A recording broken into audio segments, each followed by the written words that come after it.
Corporation కట్టాలని కూడా నేను మనవి చేస్తాను. సరే, ఈ కేసు పక్కన పెడదాం. ఇంకో కేసు ఉంది. ఈయన పేరు వచ్చేసి D Murali, TDR bond number 00062. ఈయనకి ఎంత ఇచ్చారు? అది 13 కోట్లు 12 కోట్లు ఇచ్చున్నారు ఈయనకి టీడీఆర్ బాండ్. సరే, ఈ మురళి అనే వ్యక్తి 14/2/2020 డేట్న ఈ భూమిని డి మురళి జీపీఏ చేసుకున్నాడు. మంచిదే కదా, తప్పే ఉంది దాంట్లో. జీపీఏ చేసుకున్న డి మురళి ఏమని పెట్టాడు?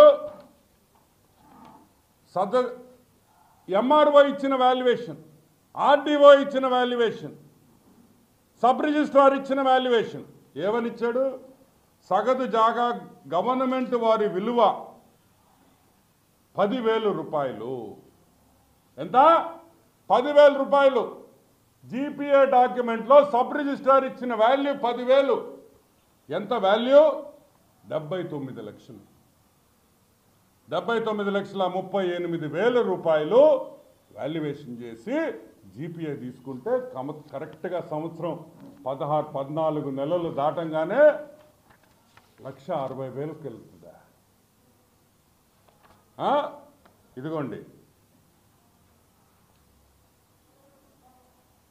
4th February 2021 ఎంత వేశారు వాల్యుయేషను? 40,000 రూపాయలు వేశారు. చూడండి, 40,000, 40,000 వాల్యుయేషను. అదే ఎంఆర్ఓ, అదే సబ్ రిజిస్ట్రారు, అదే జాయింట్ కలెక్టరు, అదే ఆర్డీఓ. అంటే 10,000 40,000 అయిపోతుందా? ఆ 40,000 చాలదని మళ్ళీ సబ్ రిజిస్ట్రారు అది కమర్షియల్ అని చెప్పి 1,60,000 రూపాయలు ఇస్తాడా? అంటే 10,000 జీపీఏతో 10,000 రూపాయలతో తీసుకున్న భూమి కరెక్ట్గా 12, 13, 14 నెలల్లో 1,60,000 రూపాయల వాల్యుయేషన్ ఇచ్చింది Tirupati corporation under the able guidance of 3 Namala broker. 10,000 ఎక్కడ? 1,60,000 ఎక్కడ? ఈ విధంగా పచ్చి దోపిడీ చేస్తుంటే వీళ్ళ బ్రోకర్లు అనాలా, ఐఏఎస్ ఆఫీసర్లు అనాలా? ఏం జరుగుతుంది అసలు?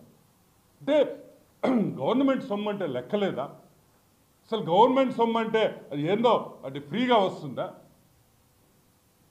దీనికి ఎవరు రెస్పాన్సిబుల్ అని అడుగుతున్నా. కలెక్టర్ రెస్పాన్సిబుల్లా?